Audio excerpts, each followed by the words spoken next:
fire sign Aries, Leo, and Sagittarius. Kumusta po kayo guys? Okay, so fire sign, maraming salamat po sa walang sawang pagsubaybay sa ating mga reading. And kung kayo ay bago pa lang sa ating channel, mag-subscribe na po kayo guys. And i-click mo na rin yung ating notification bell para lagi kang updated sa ating mga bagong upload. So, tignan natin fire sign, ano ba ang inyong gabay? Fire sign Aries, Leo, and Sagittarius. Fire sign Aries, Leo, and Sagittarius. Gabay po ni fire sign.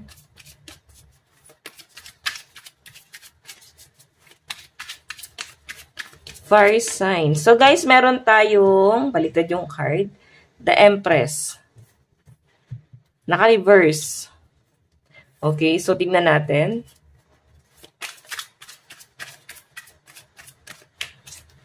Meron tayong Eight of Pentacles. Meron tayong Wheel of Fortune. Okay. Okay, so guys, kung makikita mo, wino-workout mo ulit yung sarili mo. Parang nanumbalik ka sa nakaraan eh. Iniisip mo na ito ka dati, na maaring nawala ka sa linya mo. Para bang naisip mo na parang ang simple lang ng buhay mo dati, masaya ka na sa ganung buhay dati, kampante ka na sa ganung buhay dati. Ngayon guys, parang hindi mo na na-appreciate yung mga bagay na meron ka ngayon. Okay, so yun yung nasa-sense ko sa inyo guys. Eight of Pentacles, kailangan mo i-workout ulit yung mga bagay na nawala sa'yo. Dahil sa sitwasyon, dahil sa epekto sa'yo ng mga tao sa paligid mo, or dahil sa mga may pinagdaanan ka nitong mga nakaraan. Okay, the Star, kung makikita mo, huwag mo daw hanapin kung saan ka magiging masaya. Hanapin mo dito kung saan ka mas magiging kampante.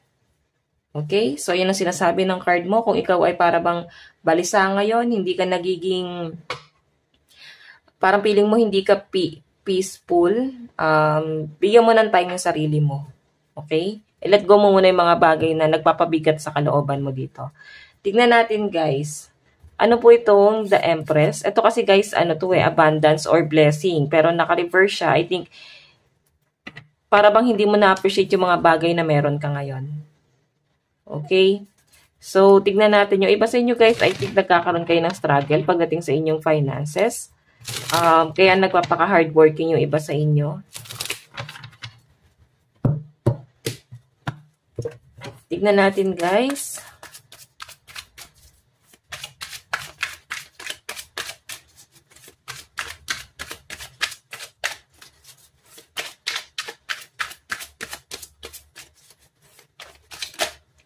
Ano itong The Empress? Spirit Guide. So guys, meron tayong Queen of Cups. Page of Cups.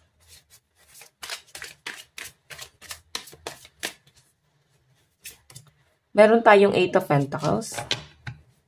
So, yung Empress guys, kung makita mo, kailangan mo daw magdoble kayo dito. Magiging busy ka. Hindi lang ngayon, kundi sa mga susunod pa na mga araw, no? Nakikita ko sa'yo na magiging busy ka dito, magpapaka-hardworking ka, nandun lang sa point na medyo pagod ka or parang tinatamad kang tapusin yung mga trabaho mo. Kasi, para bang, napifeel mo kasi na parang hindi ka nila na-appreciate eh. So, ano pa yung sense para magpakahirap ka dito sa bagay na to? Parang sinasabi nga ng card mo, ituloy-tuloy mo lang. Okay? Kumbaga, pag may tiyaga, may nilaga. Yun yung sinasabi ng card mo. Kumbaga magtiyaga ka lang, talagang lahat ng bagay ay nagsisimula sa maliit, pero makikita mo rin yung resulta nito pag tinuloy-tuloy mo lang. Okay? So, tignan natin ano tong Eight of Pentacles. Ano po yung Eight of Pentacles? Ano po yung Eight of Pentacles? Meron tayong The Hangman. Meron tayong Nine of Swords.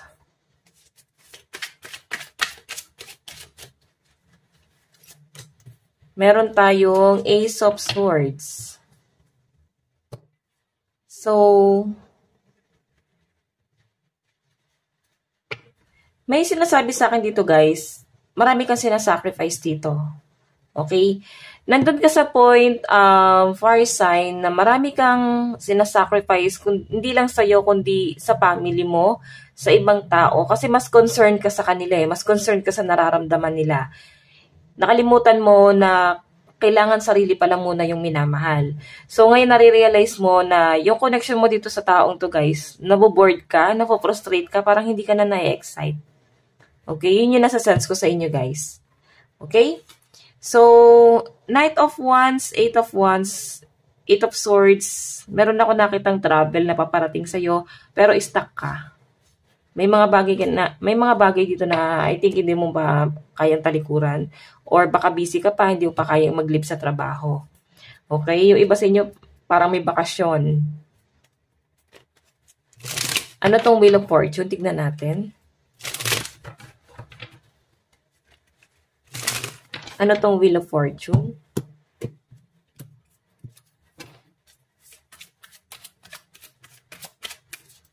Wheel of Fortune. Ano po itong Wheel of Fortune?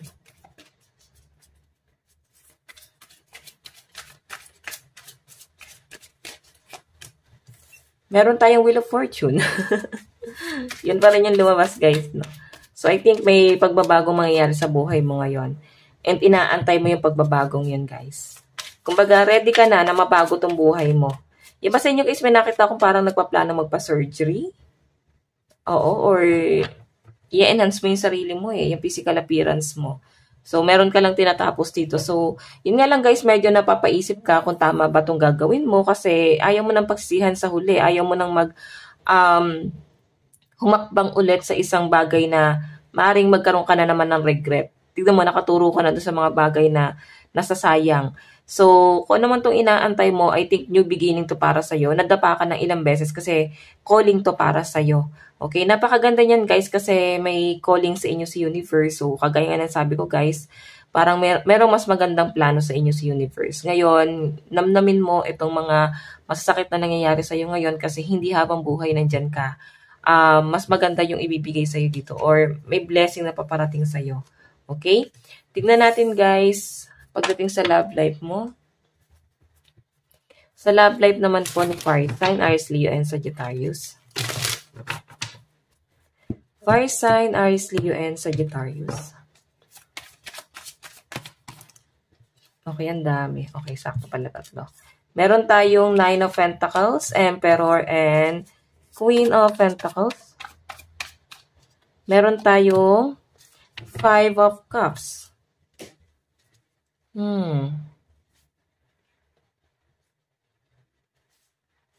So guys, sa pinapakita sa akin ngayon, Nine of Pentacles, Emperor, Queen of Pentacles, and Five of Cups.